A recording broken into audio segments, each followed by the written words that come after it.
তবে কি হাইব্রিড যুদ্ধ বাঁধিয়েই ইরানের বিরুদ্ধে জয়ী হওয়ার ষড়যন্ত্র করছে যুক্তরাষ্ট্র ইসরায়েল? এই যুদ্ধের কলকাঠি কিভাবে নাড়াচ্ছে ইহুদিবাদীরা? ইরানের সর্বোচ্চ ধর্মীয় নেতা আয়াতুল্লাহ মোস্তফা খামেনির স্পষ্ট বার্তা, তেহরানের বিরুদ্ধে কোনো লক্ষ্যই পূরণ করতে পারবে না ইহুদিবাদীরা।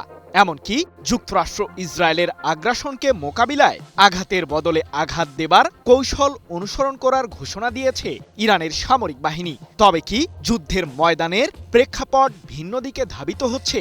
প্রশ্ন হলো, ইহুদিবাদীদের বিরুদ্ধে ইরান এবার কোন ধরনের পদক্ষেপ নিতে যাচ্ছে? যুদ্ধের ময়দানে যুক্তরাষ্ট্র ইসরায়েলের সামরিক বাহিনীকে উল্টো ধরাশায়ী করেছে ইরান।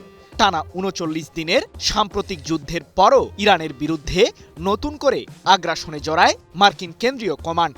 কিন্তু এতেও নাস্তানাবুদ অবস্থা হয় মধ্যপ্রাচ্যে নিযুক্ত যুক্তরাষ্ট্রের শীর্ষ এই সামরিক বাহিনীর।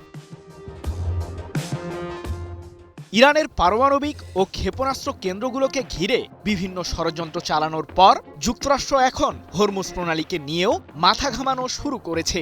সম্প্রতি আন্তর্জাতিক এই জ্বালানি রুটটিতে থাকা ইরানের একটি তেলবাহী জাহাজকে লক্ষ্য করে মিসাইল হামলা চালায় মার্কিন কেন্দ্রীয় কমান্ড। শুধু তাই নয়, ইরানের কেশম দ্বীপে অবস্থিত দেশটির সামরিক বাহিনীর একটি যোগাযোগ টাওয়ারেও আঘাত হানে যুক্তরাষ্ট্র। তবে মার্কিনীদের এসব ষড়যন্ত্রের চরম মূল্য চুকিয়ে দিয়েছে ইরানও। সম্প্রতি বাহরাইন ও কুয়েতে থাকা যুক্তরাষ্ট্রের সামরিক স্থাপনাকে লক্ষ্য করে বেশ কয়েকটি মিসাইল ও আত্মঘাতী ড্রোন ছুড়ে নিজেদের সামরিক শক্তির জানান দেয় তেহরান, যেখানে আঘাতের বদলে আঘাত এমন কৌশল ব্যবহার করেছে ইরানের সামরিক বাহিনী। তবে এতেও যেন উচিত শিক্ষা হচ্ছে না ইহুদিবাদীদের। তাই তো ইরানের বিরুদ্ধে এখন ভিন্ন কৌশল প্রয়োগ করে দেশটির অভ্যন্তরে গোলযোগ ঘটানোর পায়তারা চালাচ্ছে যুক্তরাষ্ট্র ইসরায়েল।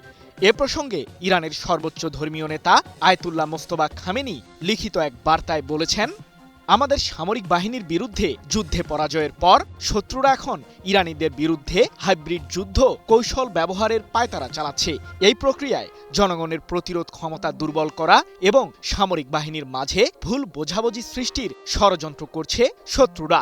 তবে এক্ষেত্রেও ইহুদিবাদীরা পরাজিত হবে।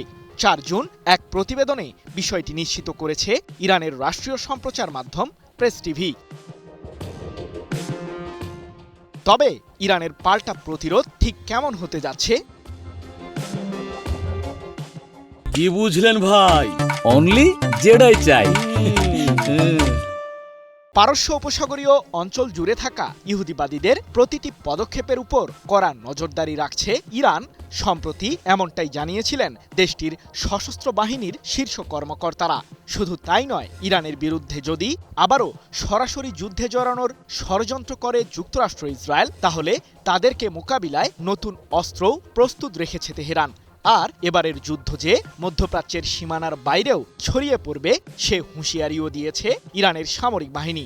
তাই তো বিশ্লেষকরা বলছেন, ভারত মহাসাগরে থাকা ব্রিটিশ আমেরিকান সামরিক ঘাঁটি ডিয়াগো গার্সিয়াতে হামলা চালিয়ে নিজেদের মিসাইলের সক্ষমতা দেখিয়েছে ইরান। সেগুলো দিয়েই ইউরোপ অঞ্চলে থাকা যুক্তরাষ্ট্রের সামরিক আস্তানাতেও হামলা চালাতে সক্ষম তেহরান, এমনটাই দাবি সমরবিদদের। সৃজন মাহমুদ, নিউজ 24।